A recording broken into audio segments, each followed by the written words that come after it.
It is 12:59. Good afternoon. I'm Lucas Panzica. Big blockbuster trade in the NBA today as it is deadline day. The Brooklyn Nets and Philadelphia 76ers have finalized a trade that will send James Harden to Philly for Ben Simmons, Seth Curry, and draft picks, according to multiple reports. NFL Commissioner Roger Goodell delivered his State of the League press conference Thursday outside of SoFi Stadium, said the NFL fell short in increasing the number of minority head coaches in the offseason in the wake of the lawsuit by Brian Flores against the league and 3 teams. Goodell also confirmed the NFL will play regular season games in Munich and Mexico City in the 2022 season. The 2022 NFL honors will be given out tonight. Mike Vrabel is in Los Angeles, looking to see if he'll win his 3rd NFL Coach of the Year award for the 2022 season.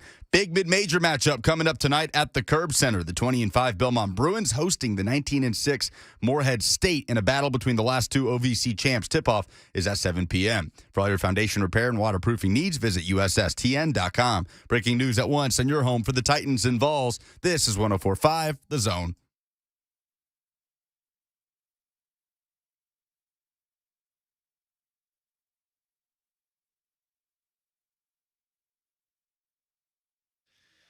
Blaine and Mickey, what's up, everybody? Welcome into the Thursday edition. How you doing? Lucas, how are you doing? You got a flying circus around here trying to keep things going back and forth from L.A. to Nashville with Buck. Radio Row is a fascinating thing. It's the only place in the world where Sylvester Stallone can be running around in the same room as Darren Woodson, and then you say, let's talk to the 3-time Super Bowl champ, and he sits down and he says, let me tell you something about Sleep Number. I talked about pork rinds with Billy White Shoes Johnson, and we talked about helmets with Mike Golick's wife one time. And one time we talked to Bill Romanowski about what he was talking about, sheep? Sheep urine. Yeah, sheep urine. But only sheep from Germany, and a specific sheep in a specific place in Germany who he had their urine harvested and ingested it into his body somehow to help him play better. Weekly. Yeah. To help recovery and make him feel like he was really strong. So was he pushing sheep urine? Was that what he it was? He wasn't selling like vials of sheep urine. Yeah. He was just more like espousing a healthy lifestyle. He had smoothies and things that he sold. Yeah, he was doing smoothies, but yeah. But through that conversation, though, he said that it was like how many different things that he would mix or take throughout a season on a weekly basis. It was some astronomical number, like 40 different things or something crazy. I was looking at him like, oh, so that's why I watched you in high school and then I ended up playing against you when I got older. You played, because he played a long time. People forget he started with the 49ers. Played for the Raiders, then the Broncos. Then he went back to, I think, maybe the Broncos at the end? Or was it the Raiders? I don't remember, but he played forever. And even in these days, when we were talking to him, however old he was at that time, he still looked like he could just completely wreck you if he wanted to. Mm-hmm. But, yeah, he always had smoothies and stuff. And It's that sheep urine.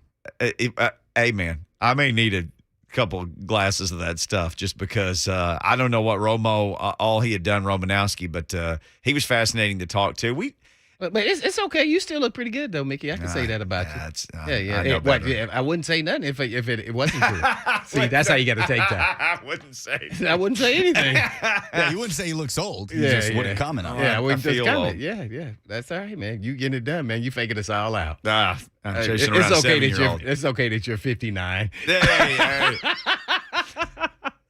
I'm same age as Jennifer Aniston. There you go. I'll say that. I saw an article today that 53 is your best age, they said. Well, for women, as far as what they wear. So I'm just trying to tag onto that of something good coming out of me being the same age as Jennifer Aniston. Like everybody looks as good as Jennifer Aniston, right? She's got a team to make her look good. I just have to rely on myself. Then I have you two to make me sound good. So, at least there's that. At least there's that. All right. Well, you're doing a good job, man. Well, I appreciate that. I'm trying. I'm trying my best. You're hanging in there. We're doing all right, man. You're hanging in there a lot better than a lot of these guys going down to the Super Bowl, right? I'm hanging in there better than James Harden does on any team that he seems to land on. Oh, James Harden. Oh, yeah. Yeah, he's got traded. He cried himself to getting traded. Is this 2 years in a row? It I is. think so. They said the report was he did not put in a formal request to be traded because he didn't want the public backlash that would result from that. Stop that. I'm just relaying the report. It's been so long since we've had to stop that. that. Well, I don't want people to get mad It's at just me. like I know, I'm just kidding with you, but it's just like the NFL. He didn't put in a formal list, but his agent did. Yes, he did. He was up there pouting. He talking about his hamstring hurt now. He rested. He's like, y'all don't play me. My hamstring hurt. Harden. Yeah, if you don't play me, I'm out. You think he's about to get well now when he puts on that red, white, and blue Sixers uniform? Yeah, that's exactly what's going to happen. So they had this blockbuster trade, James Harden to these 76ers for Seth Curry, Andre Drummond, and 2 first-round picks. Ben Simmons. And Ben Simmons. Yeah, Ben Simmons, yeah. Ben Simmons is just like, He's disappeared. What are we doing? Great athlete. He's dating one. Is he still dating one of the Kardashians? Maybe that's where he's going wrong. Ben maybe Simmons? Not. Yeah, maybe not. But He was for a while. I don't know he if was, still yeah. is. But all he needs to do is work on his jump shot. It sounds like that's real easy, but man, you getting paid. I mean, woo, man, like $25 million a year. You can't on the offseason work on your jump shot. That's all he has to do. He's got everything else. He's got point guard skills. He can handle the rock. He has, the jump hook, mid range. He just can't shoot consistently from 3. In this day and age, even at 6'10", he's got to be with those kind of skills. He's got to be able to shoot and just be a 30% shooter from 3-point line. 30. He can't do it. He shies away from taking the shot. He's done it 2 years in a row with the 76ers. They had to eventually put him on the bench. And then, when his Embiid start talking bad about you, then you in trouble because he kind of big. The And NBA. the Philly fans was not holding back on him either, Ben Simmons. I think he just says, I can't play for Philly. These fans, media is just coming and attacking me. And remind people, where'd you play the last year of your career? Philly. Just so they know that you know what you're talking about. Oh, man. Good Lord. Well, some cool things, too. I got to meet some, cool. That's when I got to meet Stephen A. He's from that area. Got to sit up there with AI. Oh, it's pretty cool there. How tall is he? AI? 5'11"-ish. He's not that tall, but he's super skinny. Man, he's a little guy. And I just fascinated because I went and looked him up at that time, and I was like, man, this dude was a great high school football player. He could have played. He was Mr. Football and Mr. Basketball. Man, I was like, wow. It's from the Virginia area or somewhere around there. Yeah, so he's, he was a phenomenal athlete, though. Just was in a little VIP area with him. He was chilling out at that time, so he was a little different version of the AI when he was the big dog. He has to be the greatest little player in NBA history. And I say little like 6 feet or under. I mean, it's probably not a very big list of people, and I know a lot of people remember like Muggsy Bogues and Spud Webb, but I'm saying like a guy who just pull in on the bus and drop 35 on you and then leave town and go do that somewhere else the next night. He could do that for season after season after season. He was built to be playing for Philly because the guy was tough as nails and played really hard. That's why he went after Larry Brown. I know the media made fun of mockery because it is funny. He said, you're talking about practice? He should have just said, do you watch me play in the game? Yeah. Every game, I play like it's my last game. So you're talking about me at practice in the pros? Really? Is that where we're going? That I didn't practice hard? Or I didn't show up for practice? You're sounding a lot like him. Yeah. I think you remember that speech. I do. Yeah, because I was laughing because this guy was the pride of Philly. It was like him and Sylvester Stallone was running up those steps together. Rocky. I mean, come on, man. I mean, he was the Rock, man.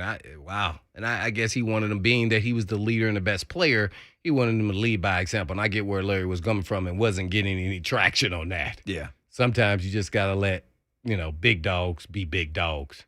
Hey, I can go down a laundry list of some guys I played with that are big dogs, and they definitely didn't follow that platform either.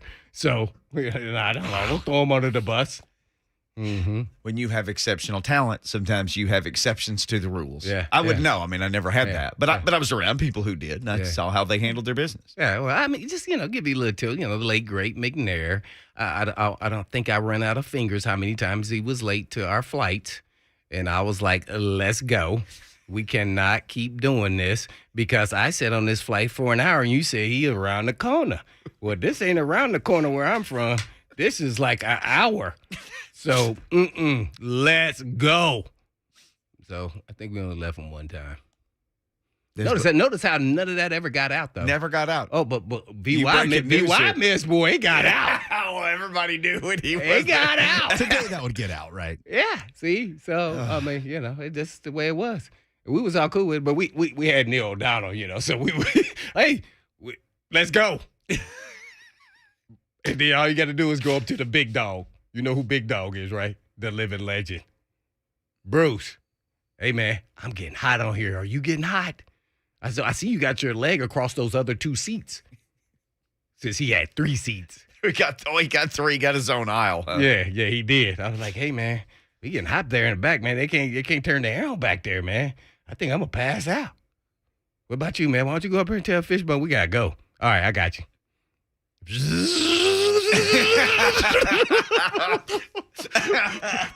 Filet starts up the engine. Really? Oh, yeah. The living legend goes up there and says, start the plane starts, huh? Yeah. Yeah, I think they had a pre-existing relationship there at USC. Hey, people may forget that. But they went to college with each other. Fisher and Bruce crazy. Matthews. Yeah. That is insane. That's why I call him the living legend. And Fisher literally played, 4 or 5 years in the NFL for the Bears, then embarked on his coaching career, then gets all the way to head coach. And Bruce is not only still playing, but still a literal, not just Pro Bowler, all-pro player. Oh, since we talk about section, we only got one more. We'll keep going down this road. So the living legend, Bruce Matthews, they told everybody to stop giving rookies haircuts. And these crazy haircuts, divots and mohawks going sideways and all this craziness, right? Stop giving them haircuts. You can make them carry your pads and do all this other and stuff. And for people who don't remember, there used to be rookie hazing where one day they would all get to clippers and get some ridiculous that haircut. was especially when I got in the league. They chopped I wanted to fight. I was so mad. They had to pin me down and wrap me around the pole with a rope. And they said, we're going to get all your good curly locks. I was like, what? I said, hey, man, y'all do that, man. We're not. They caught me while I'm asleep at night. They attacked me. But anyway, I'm going to go into different stuff. Yeah, Bruce was supposed to stop. Everybody was supposed to stop. Everybody else stops except Bruce. I said, hey, man, we can't do that anymore. When I came into the league, Blaine, they cut my hair. And until I'm not playing, will I not be cutting people's hair? And I said, oh, okay. Cool. I said, but does that mean I can do it? I just told you I will be cutting hair until I stop playing. That is a you decision. Oh. This is I decision. I was like, whoa. And nobody ever questioned that he kept doing that. But nobody else did. So another exception to the rule. Yeah, great players have exceptions. I really had a really issue like, well, he's not following the rules. I'm following the rules. He can not follow the rules. You must follow the rules. They were still doing that as of a few years ago, right? Like, didn't Tim Tebow have the monk haircut when he came into the league? They gave him with the Broncos. I think some teams have continued to do stuff like that. If you're young and you think, what in the world are these guys talking about? They used to duct tape people to the goalposts and shave their heads and funny haircuts. And I mean, they still do the rookie dinners where the linemen take the rookie out and, have a $18,000 dinner. Well, no, they go by groups. So you go by each position group. Some young cornerback has to buy his group, some safety, and whoever was a draft pick. So you just get taken for a draft pick. Yeah, I was crying when I did it. Yeah, because I wasn't making no money. I was last round. I was like, man, I don't know if I can afford it. I was begging Chris Dishman, man, please don't let me. Man, it's going to drain me, man. What if they cut me the next day? Oh, man. I was up there crying. I was seriously man, come on, pleading to him. He's like, nah, you got to pay. What was the tab that night? Oh, I think, back in that was a lot of money to me. I think it was $7,000. It was $7,000 then? Dude, I was like, man, that's a down payment. I don't even have a car yet. You hadn't even bought the Camry yet. Nope. My rookie year. We was in $7 San Antonio. grand. I was mad. Guess what? The next day, from that day on, I wrecked shop. I took it out on everybody. I said, if I'm going to go out with no money, somebody going to pay for this. Somebody's going to pay for this. I was hot. They're like, what is wrong with Blaine? Nope. Stop hitting people. Nope. Anything come across my way, I'm hitting them. If I'm going to go out my way. Maybe some friendly fire, too, for those dudes who had ordered extra, rack of ribs and a bottle of champagne that night. Yeah, they did because that's what they did. Yeah. Took it home with them. Uh-huh. But was it just safeties or all the DBs? Oh, no, it's all the DBs. You can't quantify like safeties, corners. It's the defensive back group. If you get a draft pick, it doesn't matter. You at least get to split it with somebody, or it was all you? No, I was the only one. I was the Lone Ranger. And for people who don't remember, from we Ball talked about State. this. The minimum salary then was like $100,000. That was 7% of what you made. No, my minimum salary was 128. Okay. So I was an executive. There you go. That would hurt. Yeah, that did hurt. Oh, my bad. My signing bonus was only $25,000. Mm-hmm. Well, after So taxes. that was gone after taxes. Yeah. Yeah, That I had taxes in one dinner. Yeah. Then after I paid like my agent, there was no money. What'd you have that night? I didn't eat. Water. I did not eat. I just said I'd already eaten. They put on the table. Just try to save on the bill one meal, right? One dinner. Like, man, I can't even tell you where we were at, too. An establishment where the food was great, the champagne was great, and I would say the lingerie was great. We got to go to break on that. We'll be right back.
Blaine and Mickey 104.5 The Zone. The story about the Hitman's rookie dinner. If you're just joining us, you will want to catch that.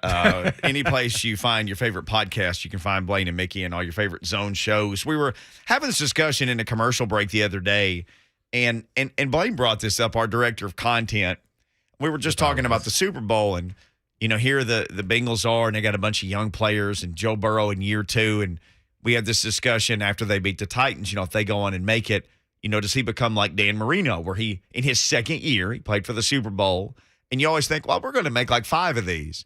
Well, you don't always make 5 of them. Dan Marino never made it back, and so Blaine said, I wonder if Dan Marino is the best player who never made it to a Super Bowl. Then we started naming like Barry Sanders and Bruce Matthews. Megatron.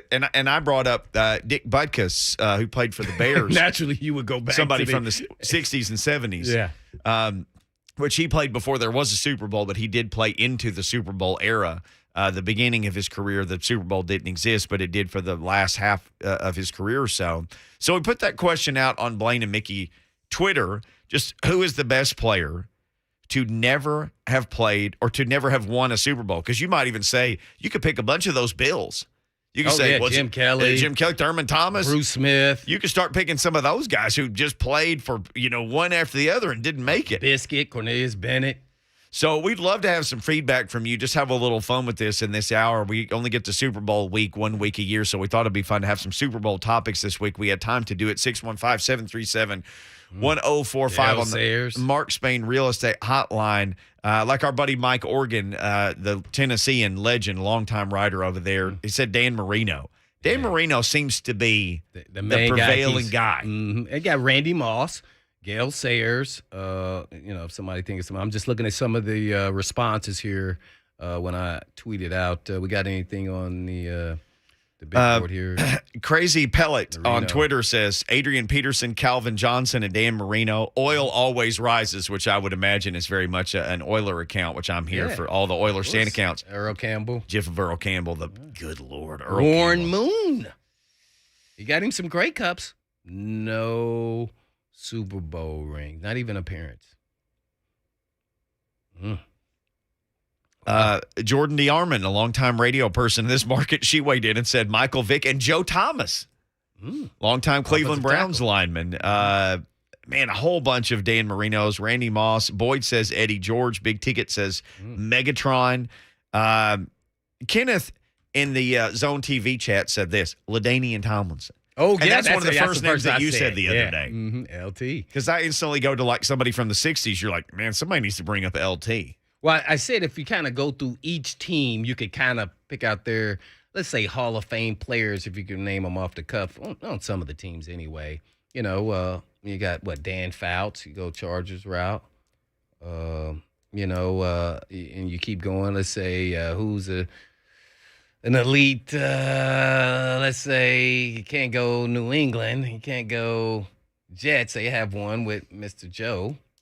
That way, Joe, Tampa Bay, this is, you kind of start thinking there's a lot, but then you go, well, there's teams here recently, that you say, oh, well, they finally got one. But, man, you can name each team with a player that you say, man, they were an elite level player. Jeff says on Twitter, Blaine knows who, Fred Taylor. Yep, that is the dude. Who said that? Jeff on Twitter. Yeah, I was just talking about Fred Taylor today. Somebody asked me who was the best running back, and I went through a laundry list of running backs. Then I finished with Fred Taylor. I said, I don't understand why he's not in the Hall of Fame. He was great at everything. The ones that are in there are deserving, but I don't know if it's because he was just on the Jaguars. I said, but he was great blocker, catcher, runner. I said, I can't think of anything that he wasn't. I think he is the best back I've faced. I've gone against from Barry Sanders to Bettis. You name them. And the reason why I say that is, and it's how I view positions, just in general. I like the player that's elite at doing multiple things instead of just one thing. Because if you can conquer that, then that means you're the best at everything. And everybody's not going to be that, but that doesn't mean you can't be a Hall of Fame player. I thought Curtis Martin was versatile, but Marshall Faulk was versatile. I don't know if he was as good of a blocker as Fred Taylor. But Fred Taylor could do all those things that he did. I mean, he was fast. He was tough. He hit me so hard one time, man. I mean, I heard bells ringing. I was like, oh, he tried to hurt me. And then I tried to hurt him. Yeah. So, I mean, this guy is a special. I mean, he still today is pissed off that we beat him. He won't even return my calls now. I call people around him and everything. Nope. He's mad that we beat them. The Titans team. Not necessarily me, just the Titans. He's still mad about that. Yeah. After all these years. That's been a couple decades ago. He will not. Yeah. Yep. I text, no text back. Unless I got the wrong number. I'm pretty sure my sources gave me the right number. He was a bad man. I mean, I put him up there at the top. You and I have talked about this before. I don't know if you remember. And I even looked I looked it up and I knew it was right. But we go Pacelli and Cersei and Burnell and all those guys on Jimmy Smith. Oh, yeah. Jimmy Smith's another guy, I think. But, maybe it's off the field. May hurt him a lot. But it's not supposed to be about that. Freddie T is 16th all-time in the NFL in rushing. Freddie T's number 16. All right, name all the people who are ahead of him. Okay. Everybody ahead of him. I knew it. Okay, here's the thing. Do you remember what I told you about Freddie T when he came up the last time? I know he wasn't 16 then. I think he was like 12 or something. He's right under a certain marker that seems like everybody who has this marker, they're all in or going to get in because the other two are. What is? I don't remember. It's 12,000 yards. What? He's got less than that? He's got just under 12. He's the next guy on the list. He has 11 what? He has 11,695 yards. Everybody, he's after Thurman Thomas. Thurman Thomas is number 16. He has 12,074. Then it goes up from there. So it's Thurman Thomas. And he missed a lot of games because he would pull a hamstring or groin or soft tissue stuff did him in. Mm-hmm. And even at the beginning. So, that's tough there. He would definitely easily been over 12. Well, if that's been said, then Eddie George is never getting in then. Everybody with 12,000 is in, or they're Frank Gore and Adrian Peterson. They're the only other two people who have more than 12, and they're both getting in. Yeah. And people are going to argue about Frank Gore because this was a discussion we had. People were like, oh, he only made a Pro Bowl 2 or 3 times, whatever it was. It doesn't matter. If you carry the ball that far against the best football players in the world, Frank Gore's third all time. I know. Remember, I said he's going to get in the Hall of Fame. Everybody laughed at me. I said, look, and they said, well, it's because he didn't make his teams better. Well, if his teams were so sorry, why was he still rushing for that kind of yardage?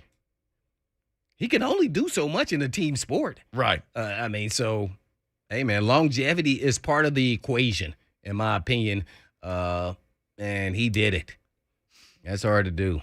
So, hats off to him. He may not get in on first ballot or anything like that, but eventually he will get in. Now, do I think, and I've never played against Frank Gore, but I don't, as far as talent, I don't think he can touch Freddie T. I don't think he's a better talent than Eddie George. Mm-hmm. Yeah. But that it's not about talent when you get in the Hall of Fame, it's about your numbers. Right. So, yeah. So a lot of these guys that we're talking about, whether it's Bruce Matthews or Fred Taylor or Dan Marino, whoever it might be, a bunch of these guys did make it to the Hall of Fame. I wonder how much it could have changed the course of other people's career. Like if the Jags did win the Super Bowl. Or just make it. Yeah.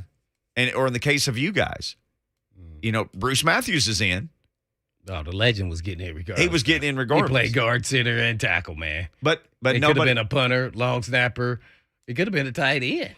He was just that athletic. It was just that's winning. I don't know. Maybe they would give a better shot for Eddie and Mac. I think Mac would still come up a little short. I think Eddie would then have a better shot.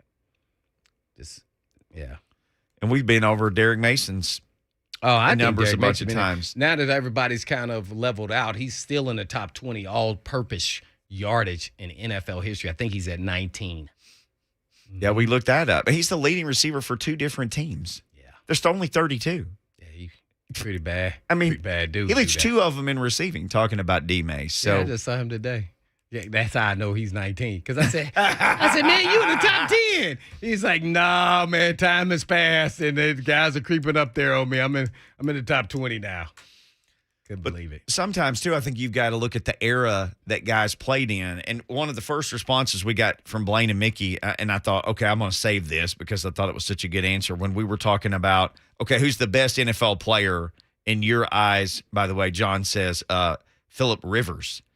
He threw him on the list, getting some Bo Jacksons Phillip, now. I don't know. Bo didn't play long enough there. He was a great athlete. He may be the greatest athlete of all time. Well, that may be a discussion for another day because he may be the best athlete of all time. Hey, what about 3 of the best tight ends to ever play the game? Antonio Gates, Jason Witten, Tony Gonzalez. Not one. Not one of them in the Hall of Fame? Super Bowl. Not one of them won the Super Bowl. Super Bowl, right. Oh, man. Yep. Yeah. You can make a case those are the 3 best tight ends in NFL history. Yeah. Yeah, Shannon Sharp. He's got one, though. He got his. Shannon Sharp got his. But, yeah, you definitely can make an argument for tight ends for sure. A lot of matchups versus Shannon Sharp and Tony Gonzalez. Aaron said this. He was like the first response I retweeted Blaine and Mickey. He said, Dan Marino, and it's not close. He said, Barry is second. Marino was putting up pinball numbers when you could take a quarterback's head off. And you could hit all the receivers, and you could hit them all the way up and down the field and bump them and hold them and everything. People wouldn't believe watching football from the 50s, 60s, 70s, 80s. Oh, Dan Fouts, too. Speaking of numbers. Dan Fouts put up unbelievable numbers.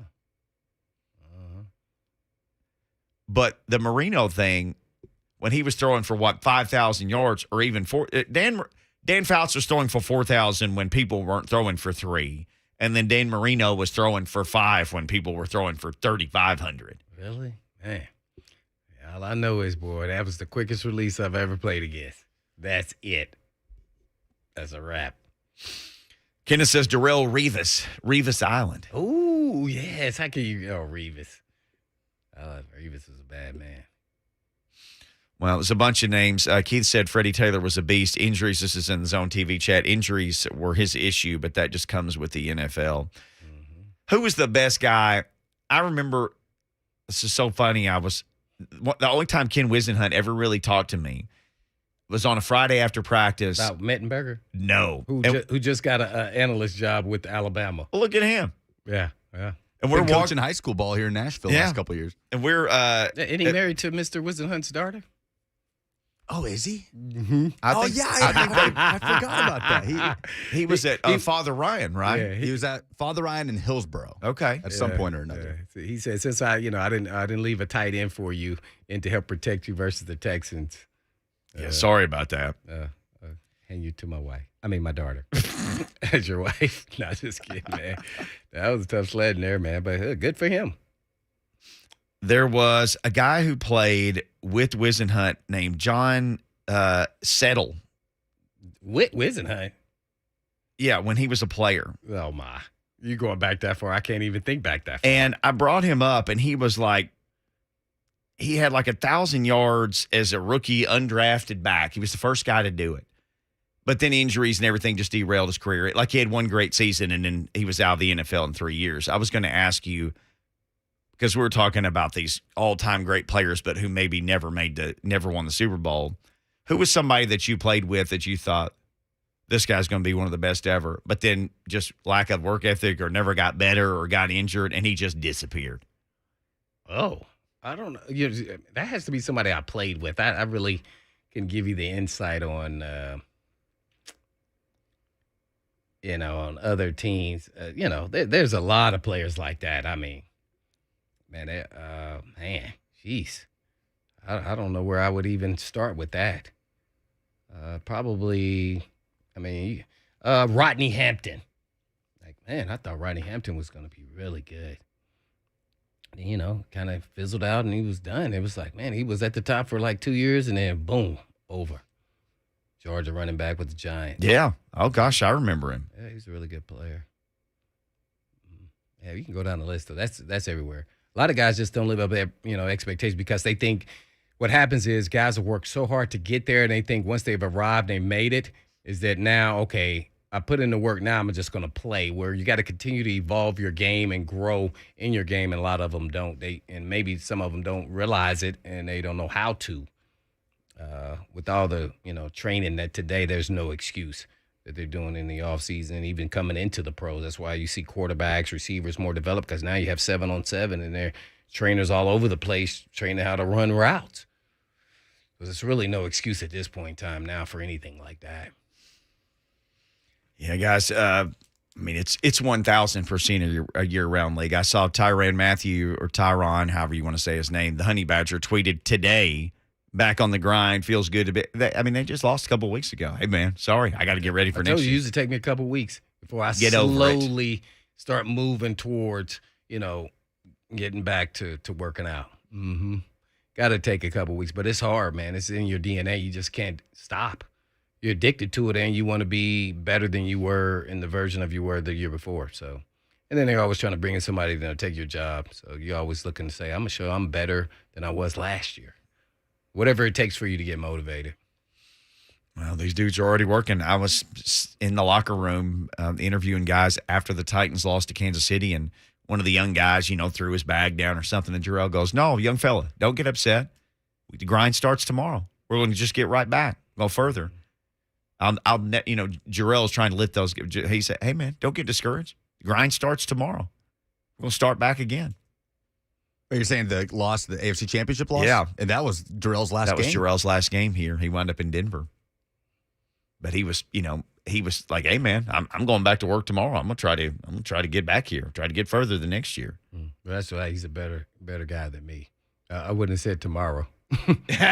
He said tomorrow. I would have said, "Hey, man, take a couple weeks off and then take that pain out on your workouts. It's off season." He said the grind starts tomorrow. I'll never forget that. No doubt. Interesting story about a potential draft pick for the Titans. Potential? Yeah, it's one of these mock drafts. It didn't surprise me, but I thought, here we go again. I'll tell you who it is next.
Blaine and Mickey 1045 The Zone. So when have we got a Preds giveaway coming up? You want to do it now? Oh, we're doing it. All right. So get your dialing fingers ready, 615-737-1045. It's free ticket Thursday with 1045 The Zone, the Nashville Predators. You can make caller number 5 now. Your chance to win Preds tickets to see the Washington Capitals in Smashville. That's coming up Tuesday, February 15th. It's the night after Valentine's Day. Why not do something all romantical there? Here's your chance. Preds having a great season, so why would you miss out on it? Maybe if you don't get these tickets, you can get more information on Predators tickets right now. Just go to NashvillePredators.com/tickets. They got single games on sale. Hit up Smashville and paint the town Preds at Bridgestone Arena. So it's mock draft season. You know that I drink from the mock draft fountain. I love it. I love everything about the off season. Unfortunately, around here, our off season seems to go a little bit longer than we would ever want it to. But Titans are now known as, the team they take chances on guys, right? Big Jeff paid off, made the Pro Bowl. Big Jeff. It's his second team All-Pro. Bud Dupree, they signed a free agent with the torn ACL. He wound up playing 11 games. Caleb Farley came in with back issues and knee issues in his past. Well, his back seemed to hold up, but his knee did. So he had some. The other knee. The other knee. Oh, my. We got to level it out now. It'll be on point now. So you talked a lot. This is why this is interesting to me. Because we all wondered how long there's the NFL window thing. How long is the window for your team the way it's currently constructed, right? Because of your quarterback or because the layout of your team. Most of the time it has to do with your quarterback. So as last year started, it's like, okay, is this a 2-year window?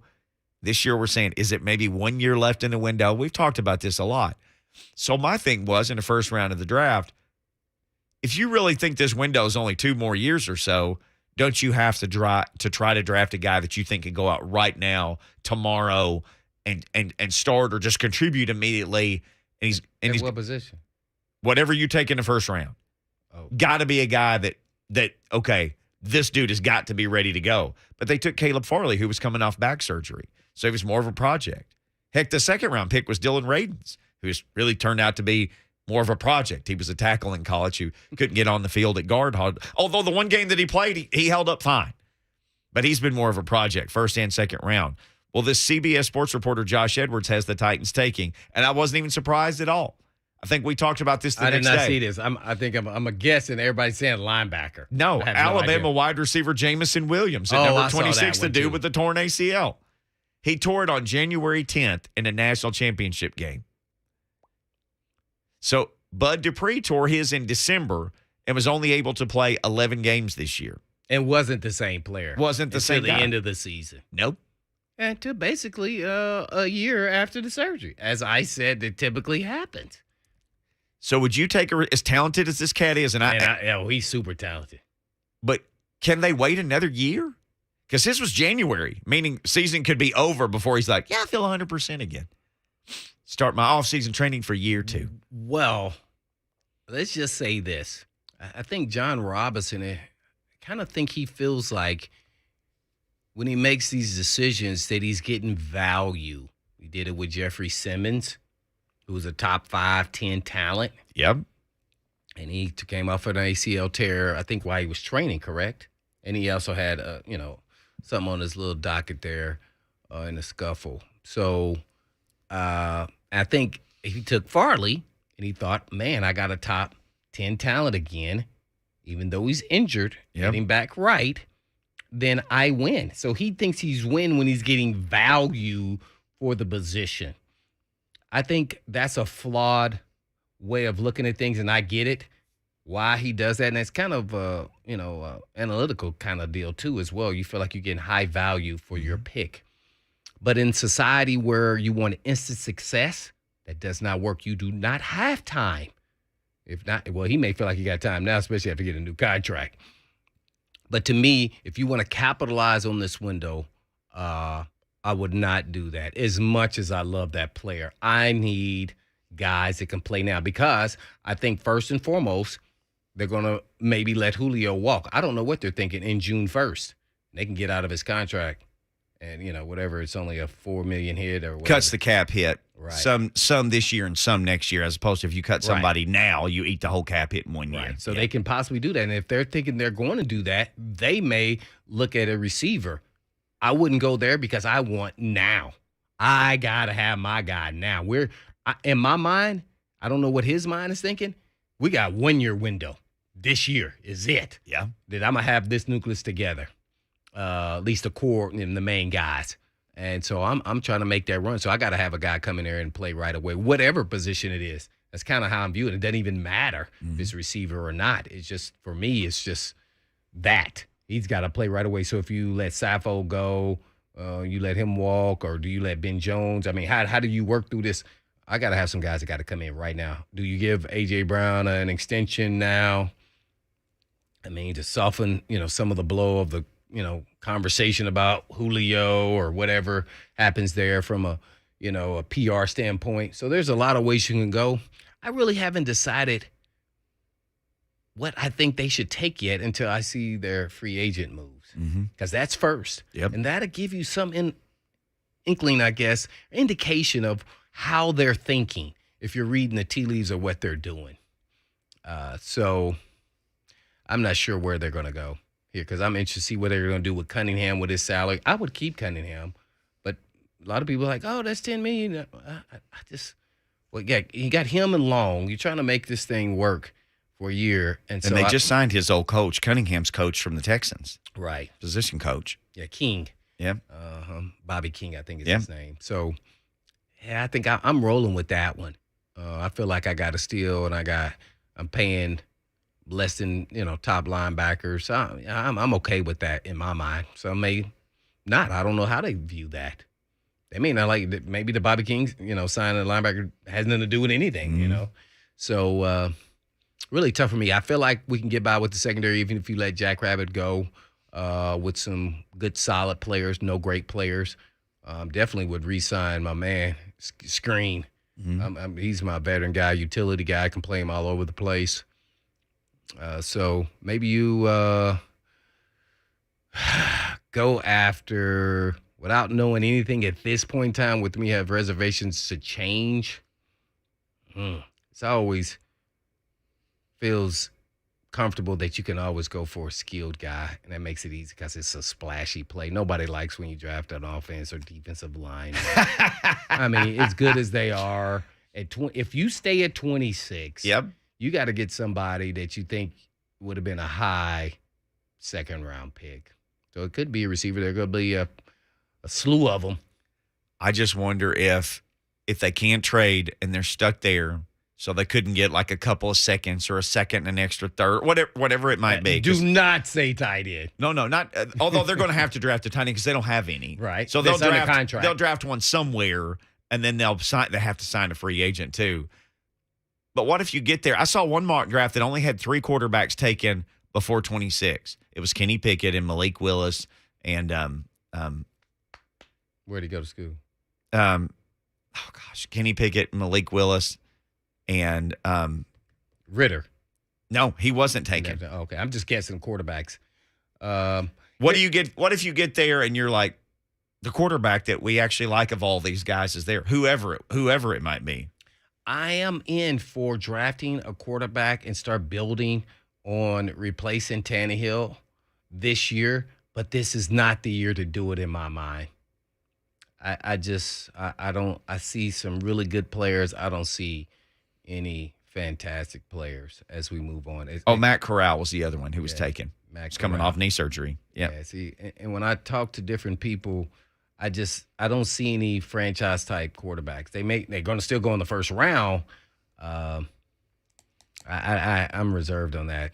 I'm not jumping for joy for any of those guys, to be honest. Right now, right. I saw Pickett play. I like he's got a little bit of confidence, swag to him.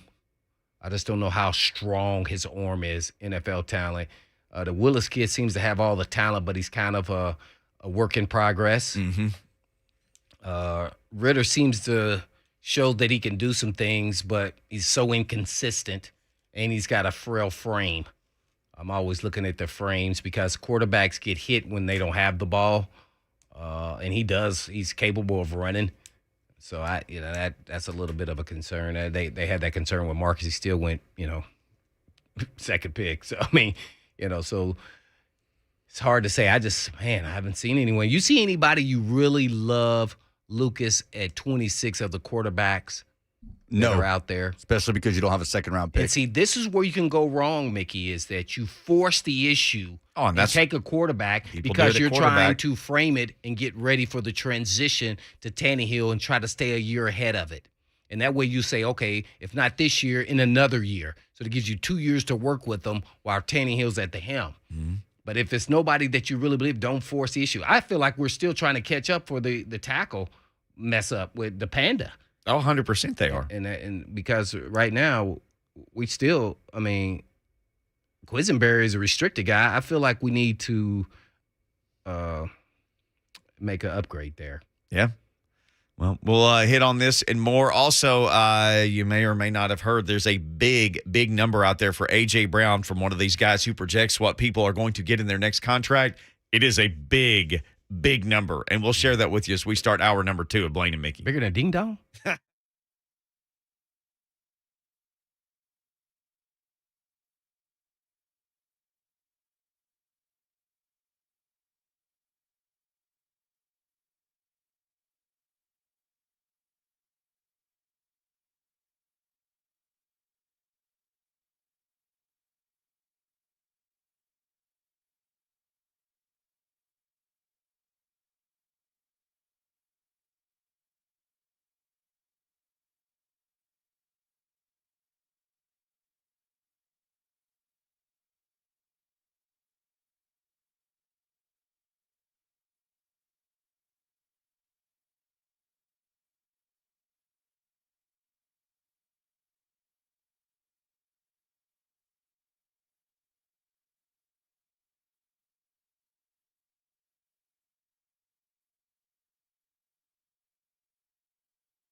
It is 2:05. Good afternoon. I'm Lucas Panzica. Coming up at 3 o'clock, Super Bowl 56 coverage continues as 3HL broadcasts live from Radio Row in Los Angeles through Friday, presented by Ferguson HVAC, Two Rivers Ford, A Moment's Peace Salon and Day Spa, and United Structural Systems.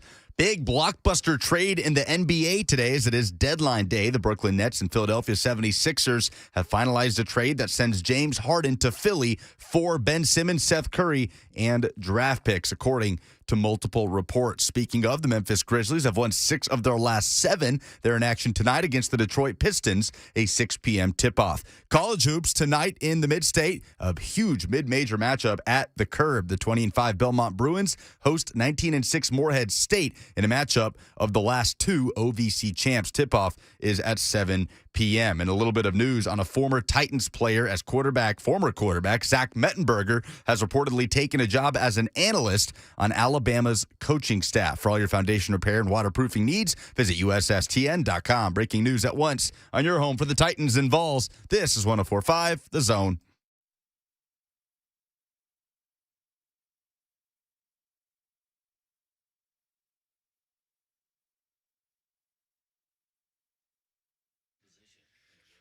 Blaine and Mickey, 104.5 The Zone. Happy Thursday to you.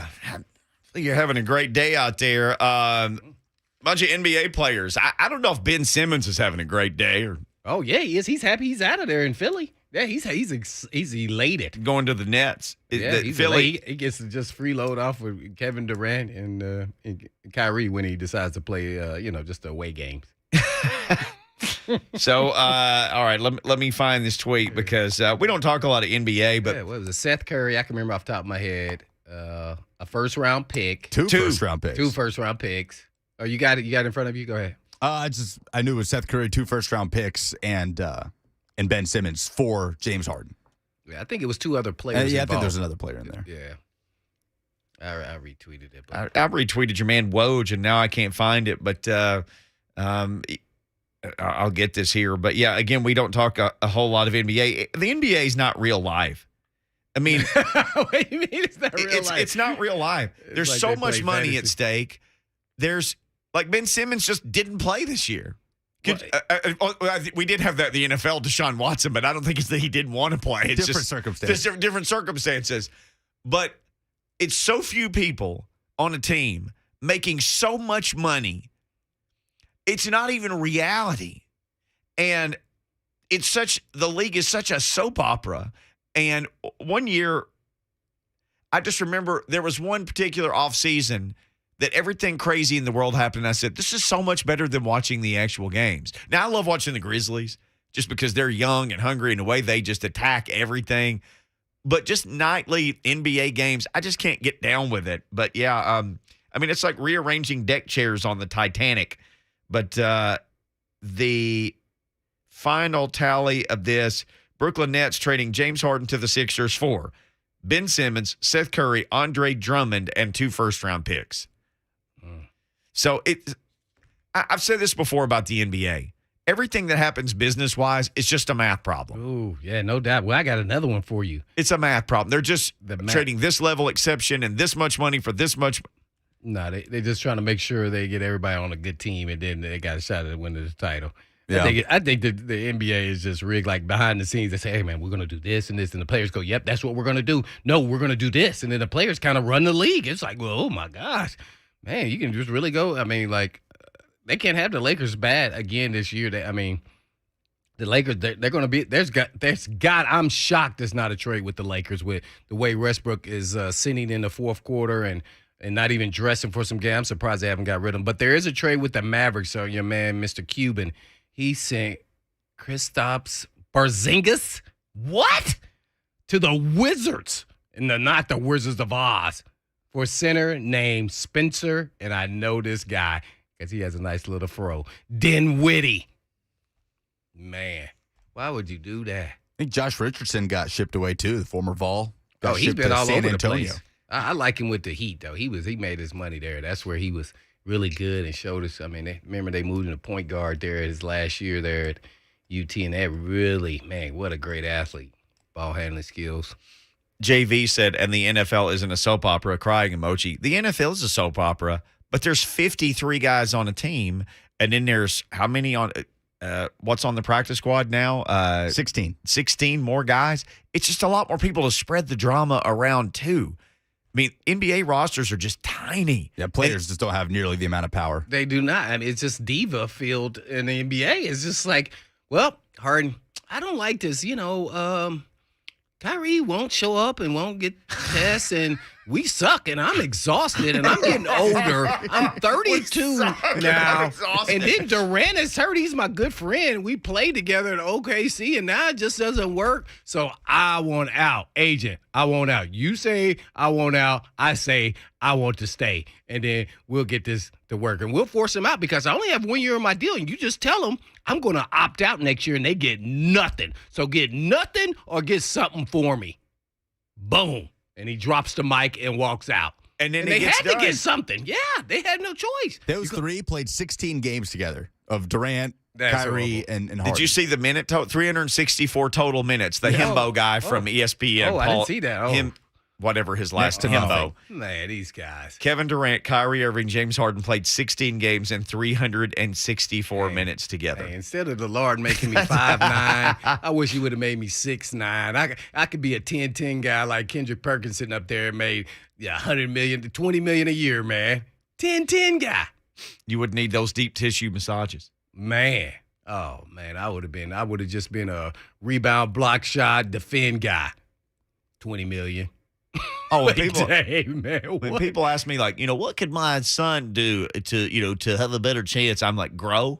Yeah, grow. Basically nothing. Get him on some growth hormones and get that rascal in the NBA. Because I don't know if that's gonna make him go up. That may make him go out too. Hey man, just get that rascal on some growth hormones, and just get him to be about. What do you need to be, like 6'8"? I don't know, man. What you need to do is go play soccer, tennis, golf, and baseball. Man, forget all this crap, man. You notice I didn't list no football in there. No. Yep, all down the path of least resistance. All you got to do is just go watch it. Watch this. Just go watch the Williams sister show, the movie with Will Smith. You haven't seen it? I'm not sure what you're referencing. What movie? Oh, man, what's the name of that movie? I just watched it like a month ago. He's Richard Williams. He's Venus and Serena's dad. Yeah, well, okay. I've not seen that. I heard it was excellent. Oh, it is excellent. Oh, it is fantabulous. Fantastic. Great story. A lot of parents need to watch that. He was driven and knew he had something special with his girls, and they were telling him he really didn't. He believed in what he was doing, and they were way ahead of their time. He just had to learn how the system works for tennis and where he needed to put them. Then he kind of played some of these elite coaches and got them in there and worked with them, and then kind of flipped the script once he got them to coach them and told them this is what we're doing. It was pretty unique. Sharp family. They were smart kids. It was just a lot of drama in between, but it was a really, really good show. What's the name of the show? The movie King Richard. King Richard. Yeah. Well, you got to mention Venus is great, an all-time great, but Serena literally is in the GOAT conversation. A lot of people threw her name out when we did the GOAT. Who's the GOAT of all GOATs? 100%. Radio You can mention her anytime. She belongs right up there. We teased this, so I'll hit it just a little bit. A.J. Brown, PFF Brad, who's one of the PFF guys on Twitter, contract projection for A.J. Brown, 4 years, $80 million, $20 million per. The Spot Track, because we've talked about this, they have him 4 years, $69 million, $17 million per, 17.3. So anywhere between 17 and 20 million. This is what he said about him. He had the most productive start to his career that PFF has ever seen for a wide receiver. He is not only insanely productive, but he is also among the most complete receivers in the NFL. His route tree has no holes. He was a 2019 second-round pick, so this is his last year under contract. In 3 years, he has 295 catches for 2,995 yards. He's 5 yards short of 3,000 and 24 touchdowns. Yeah, he underachieved. 4 years, $80 million is what PFF Brad That means he didn't get 1,000 a year. I use that against him in negotiations. Hey, man. You're so good. Why 5 did you yards short. Yeah. You said 3,000 what? He's got 2,995. So he's 1,000 short. You're going on 4, right? So that was 3 years. That's 3 years worth. He's 5 yards short of 3,000. Right. Yeah. I'd use that against the negotiations. and his injury history. So naturally, I would sign him. I would probably be You're a around tough GM. No, I would probably sign him for 17. No doubt. I'd sign him right now. 17 right now. Here's the paper. 4 years, 17. Well, not actually today. Okay. Like week 4. Oh, okay. The regular season. I start negotiating now and fumbling, stumbling, and I got all these other contracts to do too. But I know I'm going to let you know I got you on my backdrop. What I'm trying to wait on is make sure he stays healthy. Through the offseason. Now, there's some risk to that. Yeah. Debo Samuels is up too, and he may get more. And I'm going to go, well, he got 20. I can't give you 20. We never use you at running back. We give you on reverses, but that ain't like running back. We don't line you in the I dot and say, go run. So he get 20, you get 18. Matter of fact, how can I pay you more than Derrick Henry? Uh-oh. See, this is how you start making up negogations. Listen to GM Blaine right here. See? He's talking himself out of it. Right. No, I won't talk myself out of it. I'm negotiating it down. That's all I'm doing. And this is how the negotiations go, by the way. And trust me, I was emotionally pissed when I had to negotiate. He was like basically telling me I was sorry. Well, why'd you franchise tag me? If I was so sorry. Yeah, so they talk like that. Like, well, he can't do this, and this. Well, this, and this don't add up to the franchise tag. So don't untag me. It's like baseball arbitration where you literally go and sit and you're like, he can't hit the curveball. He can't, this and that. Right. What? Just yesterday you told me I was great. Yeah, so that's how negotiations. And then you say, oh, well, he got a little nicked up alive. We got some knee issues, and we don't know where it's going to go. Just... Hey, what are you thinking? Because you still got a year to play with now. You don't want to wait to the end of the year. Well, if you remember, and I've actually looked it up, I even have it written down somewhere down to the week. There's a week in July where J-Rob always signs somebody. Lawan, there's been several guys there's like a 5-day window in July. So that's when it's going to happen. There you Unless go. he breaks character. But J-Rob is who he is. It's like a 5-day window in July that he signed a bunch of these deals. Also, it depends on how the cap, where they're at the time, and do they need some more space? And if they sign him, will that help? So that may, speed up the process. I don't know. But there's a lot of factors in play there. But one thing you do know, I am re-signing him. That I am. Oh, no, I'm not letting him or Harold Landry walk. And then guess what? Guess what you have as the secret weapon? I just said it. Come on, Lucas. What was the secret weapon? I just said. Whose secret weapon? No. What I said they used on me. Then why'd you tag me? Saying franchise tag. You have that to use against them. Well, then, if you don't like this offer, we'll just tag you. Ooh, he be PO'd. Yeah, that tag used to be something great. Oh, it's an honor to be franchise tagged. I was franchise tagged. You do not like that. I want that signing bonus, and I want that longevity that locks me in to be on that team for a while.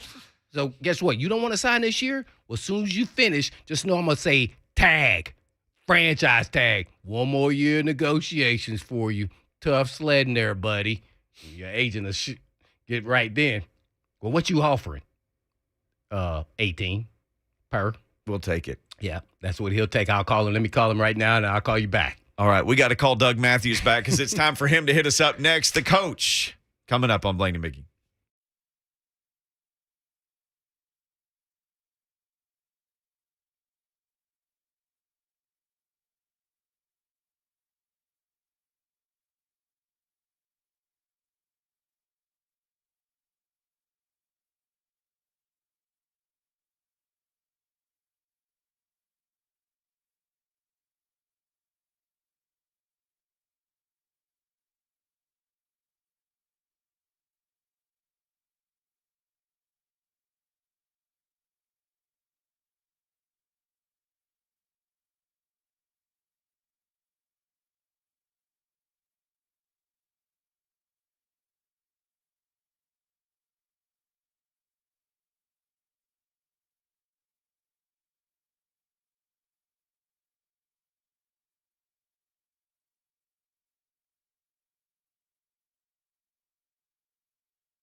Blaine and Mickey, 104.5 The Zone. How you doing? Everybody doing well out there? I always love doing this next segment. Our coach, Coach Doug Matthews, joins us. Coach, Super Bowl week this week. I'll ask you this. Have you ever been to the Super Bowl? And either if you haven't or haven't, are you a big Super Bowl guy? I'm not a big Super Bowl guy, except I'll tell you about that in a minute. But I have been to two. I have been to two. I was actually on the broadcast team when the Titans went, played St. Louis and Atlanta. I was at that one too. Yeah, Blaine was there. I've been to two. Is what I was joking about. I've been to two too. Not that. Yeah, it was. I was doing I think it was the first 4 or 5 years the Titans were here. I did the pregame, halftime, and postgame on 104.5 The Zone, and then I went down. They were gracious enough to give me a ticket to go down there, and my wife actually we had Titans tickets back then. She actually won the lottery, got another ticket, 2 tickets. So anyway, it's a pretty good deal. But it's a big deal. Let me tell you just a real quick story. I know you got other things you want to talk about. Didn't know this, Coach. This is interesting. The first 2 Super Bowls were 65 or 5 and 6, something like that. Anyway, I was just getting out of Vanderbilt, and Vanderbilt had a former player named Phil King, who was an outstanding player and played with the New York Giants in the 55, 56, 57 round in there, 58, 59.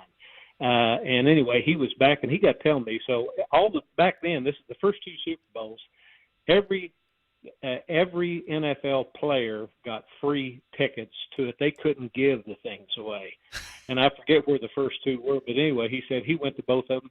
He said that there wasn't 15,000 people at those things. They couldn't give the tickets away. And of course now, obviously, it's changed a little bit. But I thought that what is this, the 56, 7th? Yeah, 56. 7th, I guess. 56, yeah. Mm-hmm. And those tickets are going for $9,000 now. That's what I hear in L.A. That's exactly right. Exactly right. Well, we come full circle, Coach. The first one was in L.A. in 1967. So first one L.A., second one the Orange Bowl. Those used to be big stops, the Coliseum and the Orange Bowl, and, of course, Pasadena as well. They used to play Super Bowl games there. Coach Doug Matthews, our guest, he's brought to us, as always, by the Tennessee Highway Safety Office. Drunk you makes bad decisions, so plan before you party. The Tennessee Highway Safety Office reminds you that fans don't let fans drive drunk. Brought to you by the Tennessee Highway Safety Office, just like Doug Matthews each week on Blaine and Mickey. Well, Coach, we're on here and we're a Tennessee station naturally, and Lucas is so fascinated with all this trouble Auburn is having down there, and he's smiling from ear to ear because finally no one's talking about Tennessee in the same manner. So I guess kind of give us your overview. Some of it true, not true, but I mean, take it for what it's worth. What do you think is going on? Well, one quick thing on what you just said there, Blaine. Doug Dickey, who was a great coach, great football coach in Tennessee, and I would argue even better athletic director. He used to always say that if something bad was happening, just keep your mouth shut in this league, because in another day somebody else will be having to keep their mouth shut. and that's what you just look at every week now. Of course, that's what the off season is. Football season's over, recruiting's over, and this period of time you're getting stuff like this all the time. And but I got to say, this is unusual. I've tried to keep up with as best I can, and I don't know. And I've been out of pocket today, but I think Coach Harden was supposed to be back in town either last night or this morning. But that is I tell you what, it's a baffling situation down there right now. And I would say if the athletic director is going to be forced to or have to make a move, and I have no idea if he is or not, on the head coach down there, 2- and 3-year buyouts that total about $30 million. I would think he would have a difficult time keeping his job, I would think. Wow. Yeah, that would make you take a second thought there on letting him keep his job. We're on with the coach, Coach Doug Matthews, always spitting the knowledge to us. And actually, we had no idea that you did the pre- and post-game, and that was great to hear that. I guess for Tennessee, let's talk about re-recruiting your own players. How much has that kind of impacted how teams go about their business with the NIL deal. And then, I'm going to just call it what it is. Some of it a little bit of tampering because you got to make sure you keep your players. If they have any thought, well, I'm not getting enough playing time. Coach won't play. He don't like me. Then they go to somewhere else. And after the game, you can go shake some of the hands of some of these coaches that all recruited some of the same players. Next thing you know, you done lost a guy that was a valuable backup special team guy who in a crunch, if you had some guys get hurt, would be out there starting for you. So how much does this go into, I guess, the coach's mind and how they try to re-recruit their own players? You are certainly going to do that with the ones that you want to stay.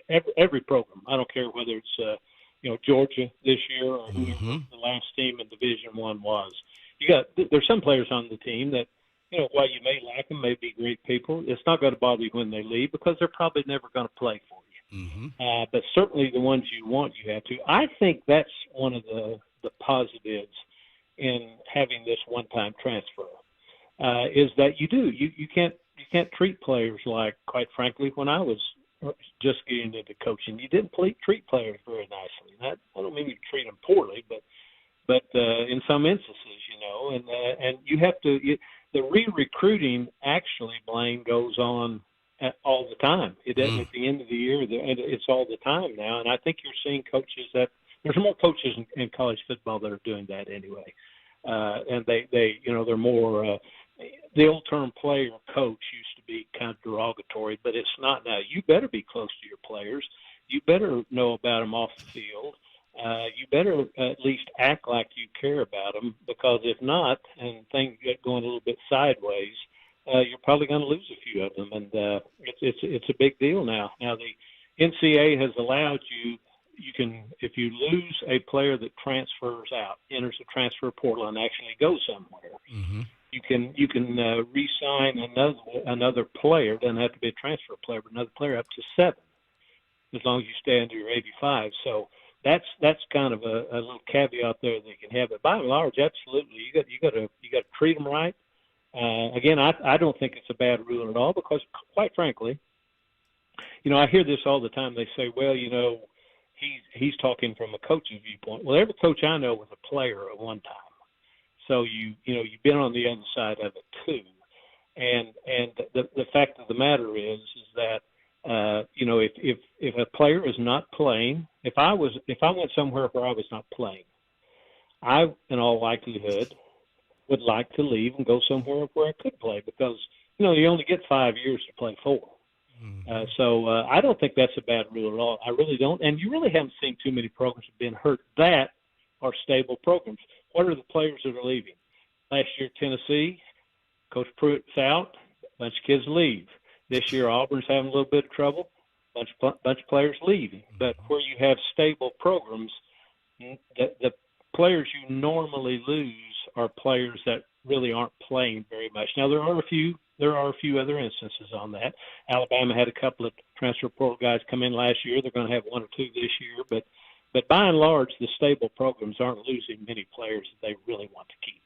Speaking of the transfer portal, I know Tennessee didn't, hit it, if not at all. Is it because they're in a roster crunch? I mean, what is your take so far? And there's still time, naturally, after spring to get some transfer portal guys. But knowing that you got to build your team through recruits in high school, no transfer portals this year, though. So far. Yeah, but they signed 20 high school players will be coming in. I think 12 or 13 of them are early enrollees. They only really have one transfer portal player right now that it came in this year. That was the Mincy youngster, the big offensive tackle from Florida.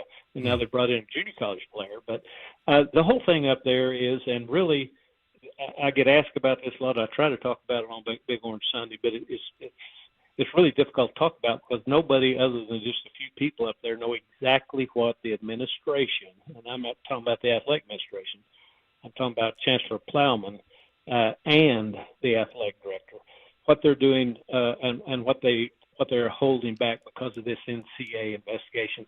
It's my gut feeling, and then nobody's told me any of this, that they are holding back some scholarships. Well, I know they're holding back some scholarships in anticipation that there could be a reduction in scholarships at the end of this. It's that old deal. you hope for the best and you prepare for the worst. Well, they're preparing for scholarships to be taken away. If not, they're great. But that's part of the reason too. The other part of it is they have a lot of as I mentioned, freshman players come in. I think at the end of spring, once they've gone through spring practice and see what some of these freshmen can do. They got 4 freshman wide receivers. If a couple of those guys show that they can really play next year, they probably won't hit that position. If not, they probably will. But I do think when it's all said and done, if you just look at the roster and look at the depth chart and look at who has the potential to play, Tennessee badly needs a transfer portal linebacker at the very least. That wasn't a position of strength last year. It's probably not going to be this year. And I know that they probably want to bring somebody in there, but we'll see. But the big thing is, kind of roundabout way of getting there, they're holding back scholarships to see just exactly what's going to happen on the NCAA deal. Got you. We're on with the coach, Coach Doug Matthews.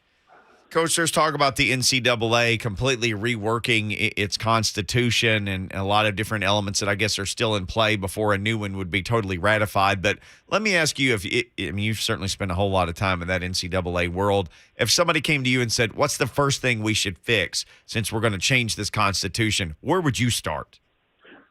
Well, right now, where we are, the thing that has to be fixed is name, image, likeness.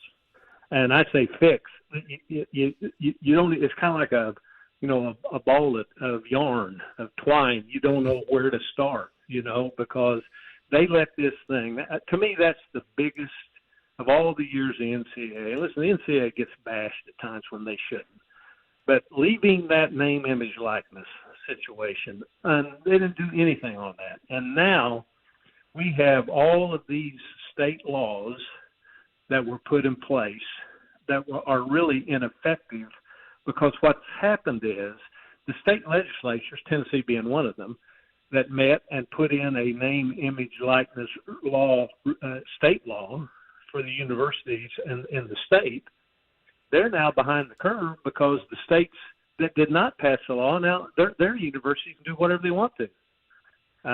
But that's all 100% on the NCAA. That you have to start there, because what's happened on that is it is what was meant to be something that effectively did this. If you are an athlete at a particular school, the reason this idea was brought about and implemented was to be able, at that school, be able to make some money speaking at at maybe a Lions Club or a Rotary Club, or going to sign a few autographs and pick up a couple of $100 or whatever. That's what it was meant to be. But because they didn't get anything done, now it's being used to recruit. It's a recruiting tool now. And when you add in now the transfer portal, listen. One of you all mentioned tampering to start the show and said it's not kind of tampering. It is now. It's right now it's legalized tampering. But that's what's going on right now. So they eventually will get that all under control as much as they can. But that's where they have to start. Right there, absolutely no question. That's where they have to start. The NCAA, as it is, as it once was, will never be close to that. The conferences now will take more and more control over it. That all started a few years ago when we had the autonomy group, that when those Power 5 schools stepped away in football. And effectively, guys, what you're going to have, in my opinion, you're going to have a football and then everybody else. Now, they're still going to be combined, but the football it's what's going to be there. Let me just give you one little quick thing. I read this yesterday on an athletic director's website. 2021, 22, 2023, 2024, those 4 years. The media deals right now and the accelerators on those in the Southeastern Conference, every team will get an average of right at $49 million a year. That's before the new deal comes in when Texas and Oklahoma get here. So that's where the money thing is now, and it's just going to get it's going to get more cloudy. I won't say better or worse, but it's just very cloudy out there right now. And there's really nobody leading this thing. It's a leader of this organization. You got these schools through their conferences, but the NCAA right now is in no position to lead or do anything. And that's part of the problem with Tennessee and the investigation into the recruiting deal is who's making the decision, Right. when will they make it, and nobody knows. Coach Doug Matthews, on the way out, we had this poll question earlier. Who's the greatest NFL player who never won a Super Bowl? You got any thoughts on that on the way out? Well, I would go back to who I think the greatest running back was. He didn't play in the Super Bowl. Jim Brown's still the best running back I ever saw. Yeah, he had but, retired before they ever had one. Yeah, Yeah, he didn't play in one, but you know what? I don't know. That's pretty good. I thought Reggie White was awful good. Of course, I'm a little biased on that. He might have won a Super Bowl. Yeah, he he won. did. Yeah, He got did. one with the Packers. Packers, he did. Yeah, did he with the Pack? Yeah. So, I don't know. I don't know. That's Yeah, Dan Marino is winning He with seems a to be a landslide. clubhouse leader, Coach. Yeah. well. He was one of them. Yeah, he played in You one, know, but he didn't win just one. real quick, just real quickly on that, and Blaine, I know I've heard you talk about this before. You know, you go back to Dan Marino. It's either his first or second year when he went to the Super Bowl, Second right? year. Second. Mm-hmm.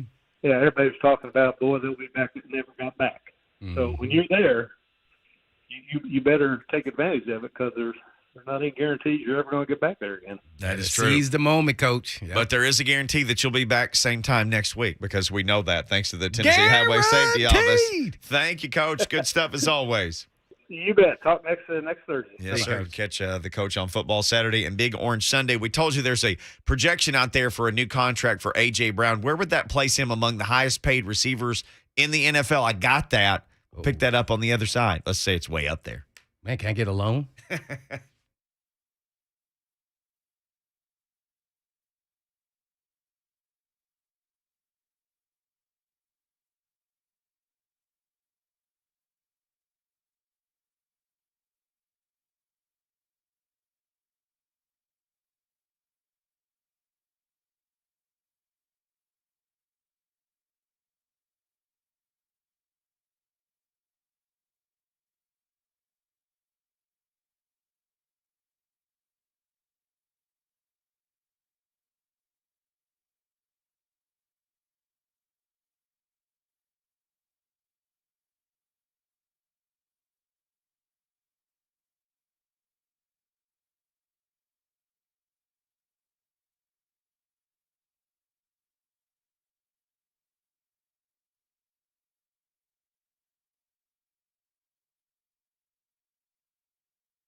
Blaine and Mickey 104.5 The Zone. So, yeah, a Pro Football Focus writer, PFF Brad. Yeah, he broke down what kind of salary I make now here He on said the radio. Blaine Bishop on the open market is worth 4 years, $80 million, same as A.J. Brown. Hey, man, I better. Hey, Paul Mason, you better watch out, man.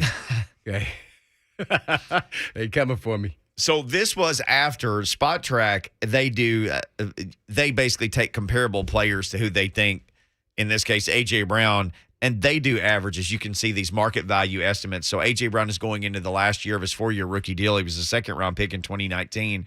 Spot Track has him at 4 years, $69.2 million, which is 17.3 average. And again, PFF has him at 4 years, $80 million. So I started thinking, okay, where would that put him? He's got, in 3 years, 295 catches, so just under an average of 100 catches. He has 29.95 yards, so just under 1,000-yard average. He has 24 touchdowns in 3 years. So I'd written this down. I thought, okay, well, I'll just go to Spot Track because you can sort contracts any number of ways. And you guys probably know this. I always ask you this, and one of you always knows everything that I ask you. So I'm that always definitely amazed. means Lucas. Who is the highest paid wide receiver per year?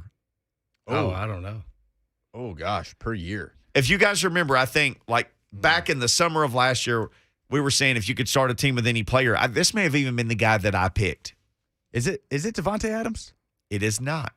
Not DeAndre Hopkins? It is DeAndre Hopkins. Okay.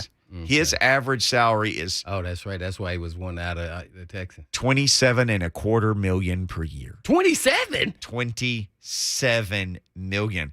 Here's the thing that blew my mind the most. Oh, I never knew that it was that high. I thought it was like 20. 27 is his average. So, his yearly salary may vary, but that's just the average when you include in the signing bonus and everything.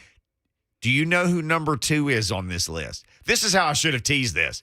Do you know the second highest paid wide receiver per year in the NFL is on his current contract? You know him.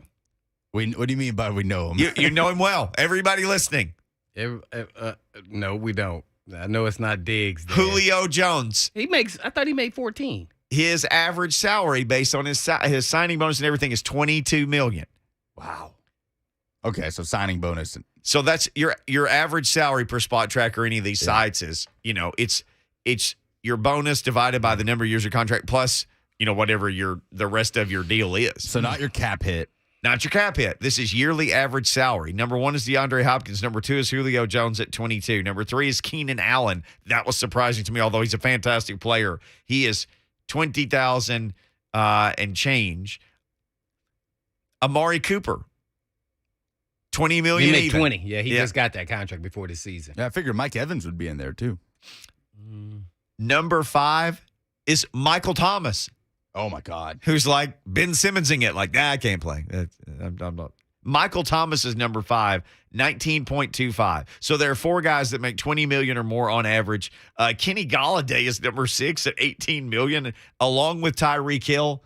They both make $18 million per average. Tyler Lockett, 17.25. Mike Evans, 16.5. Robert Woods of the Rams, 16.25. That's the top 10.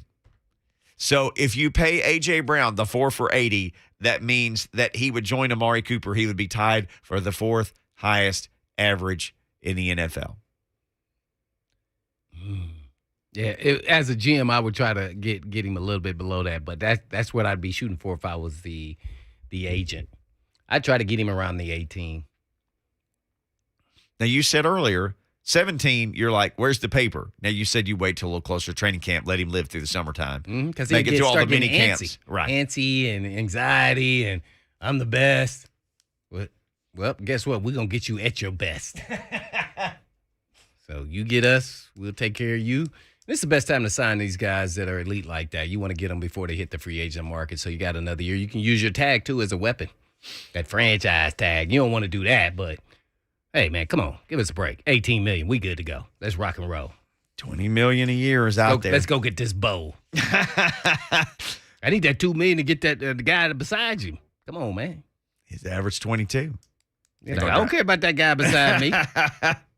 I do. care about the guy beside me, though. It's time for me and him to stop talking because we got to go because they're each other at the Super Bowl. They got stuff to do. Oh. They got to get on here next. I forgot. But in between time, Mickey. Yes, sir. Yes, sir. Peace.